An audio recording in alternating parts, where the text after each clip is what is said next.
All narcissists are sexual and emotional cheaters. Wait before you go, but my narcissistic spouse, they never cheated on me. I never found anything on his phone, on her phone. I never caught them red handed either. So, what are you even talking about?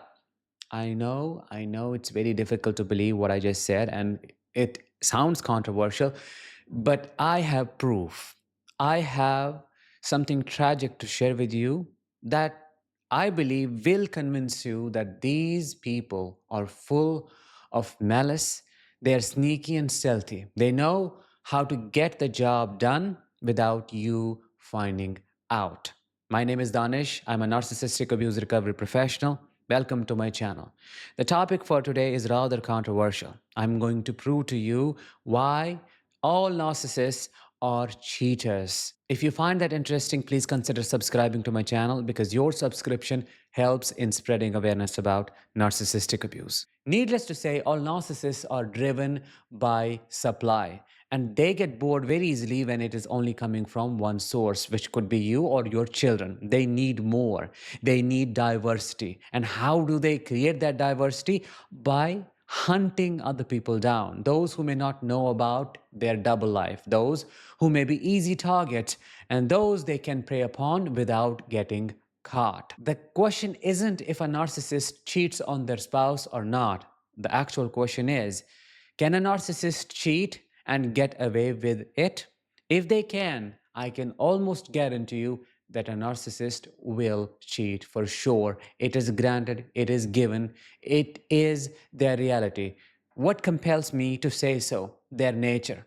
Can you stop a predator from hunting its prey down? That is the predator's nature. That is what it was created to do. Of course, for a narcissist, it is a choice, but a choice that is driven by their sensations. There isn't a moral compass like you and I have. Oh, I feel like doing it, but I cannot. I should not because it is a violation. It is a wrong thing to do. I feel attracted towards this person. I feel the urge to talk to them, send a message, but I cannot do that because I am married. My life is tied to somebody else's life and I have children with them. I have a family. So, no, my remorse, my moral values, your moral values will stop you in the way, won't they? But a narcissist has none of that. They are, as I said, driven by what they feel they need in the moment. They are purely driven by their dysregulated emotions. If they can anticipate experiencing thrill by doing a certain thing which may be unacceptable, they will do it. They won't ask, should I do it? Is it wrong? Is it right? No. They will ask, is somebody watching? Can I get caught? No, no, fine. Go and do it. Let's come back to the proof that I have for you. My father, who was seen as the most shy, reserved, and timid person in our entire family, turned out to be the most shameless person that I personally know of. He did something so unacceptable and horrible that I could not ever look at him in the same way when I got to know about it. What is it that I'm talking about? Well, he tried to commit a sexual offense against one of my aunts. He tried to RAPE one of my aunts who was home alone with him and saw him as a father figure. I cannot give you the details of what went on, what transpired, but what I can tell you is that when we got to know about it, it left us paralyzed because that was the one thing we never expected him to do. We saw him as this tyrant, a monster, a psychopathic, malignant narcissist who had no time for any of that stuff. But one day he tried to take advantage of an opportunity when he was home alone with her. She felt safe around him because she thought he was not of that nature. On what basis did she think so? And my mother as well. He had never done anything that would make us think he is a sexual offender. He hadn't done anything to prove he was capable of committing such a heinous crime. He had never dropped any hints. Whenever he used to be in the presence of other people, he would lower his gaze and be all respectful towards women. But he proved us wrong. He failed us that day. He tried to force himself on her, and she had to scream. She had to jump out of a window to save her dignity, to save herself. And then, when my mother came back, she cried her heart out and shared the details of the event with her. Now comes my narcissistic mother's narcissism into the picture, and you will understand how dangerous covert narcissists are. She was impacted, but she made it about herself. She did not show any empathy towards the sister who was attacked and who had survived the assault. She created a big, dramatic, and a chaotic scene without meaning anything she said to my father that day. What did he do in reaction? He wanted to contain her. He wanted her to shut up because he did not want us to know. He did not want the neighbors to know.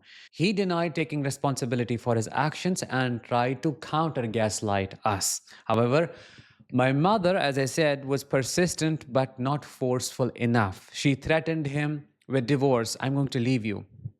What ended up happening? She never left. And would you believe me, at the end of it, the blame was put on my aunt. Somehow it was made her fault.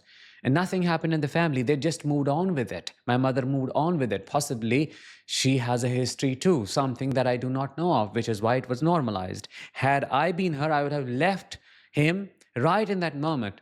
Divorce, that's it. For me, he died on that day, the day I got to know about this whole situation. I saw my aunt crying and how nobody was supporting her. I was flabbergasted, I was disgusted, and I still feel right now as I'm talking about it, even though it has nothing to do with me. I'm sharing the details of this event just to prove to you these people are capable of doing anything they want to.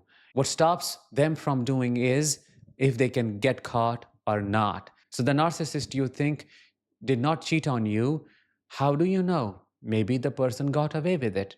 You don't have to go looking for proof because we had no proof. He always kept his phone unlocked. It was available to us. If we wanted to use it, we didn't have to ask him for a passcode. It was always 1234. That's it. Nothing in his history, no dating apps, no meetups, no secret talking, no taking his phone to the bathroom, no sleeping with his phone, no sleeping on the couch, not hiding his phone, nothing. He did the opposite. He always left his phone unlocked, available, and didn't care about it at all. He only cared about one thing, and that was hiding his financial details, which is what made me think, oh no, he can never do that. He hardly spends a dime on us. We're talking about taking somebody to dates, buying somebody flowers. He hardly talked nicely to us. He was always mean, cruel, nasty. He always spewed venom, which is what stopped us from considering the possibility of him wooing somebody and being nice and all sweet to her. It never crossed our mind. But then all our assumptions were proven wrong with that one event. When that one thing happened, everything started becoming clear. I was able to connect the dots because he had a very weird relationship with one of my other aunts who is promiscuous by nature. I would say borderline-ish narcissistic, but sexually promiscuous. Does not care about who it is she is trying to have a relationship with. As long as she gets her own fuel and is able to run away with it, she will do it. He always preferred to spend time with her more than my other aunts. He would drop hints and say things like, yeah, why don't you call her over? It's fine if she spends a couple of nights with us. I don't hate her. I don't mind her spending time here. But the other aunts, don't ever mention them. I don't even want to see their shadow. Now I am fully convinced that when both of them were left alone, they did things that I do not even want to talk about. But I am sure that cheating was present, that sexual betrayal was present, and my mother did not take serious action about it, which she should have done. And I know some things about her which I'm not ready to talk about. There is so much trauma, there is so much shock that I'm still processing because I got to know about things. I found out things that I'm still trying to process. A part of me still is in disbelief, wondering, can that be real? How can she do it or how can he do it? Because they never acted that way. They never made it obvious. They were not talking to people, but now this has come out. And she was doing it all the while. She was pretending to be a victim of my father. So both of them are the same person in this regard. I hope I have given you enough insight to understand why I think all narcissists are serial cheaters, and that you have learned a lesson or few from my personal experience. Let me know in the comments how you feel about what I shared with you and what you think. I will talk to you in the next one. Until then, as always, let the healing begin and continue.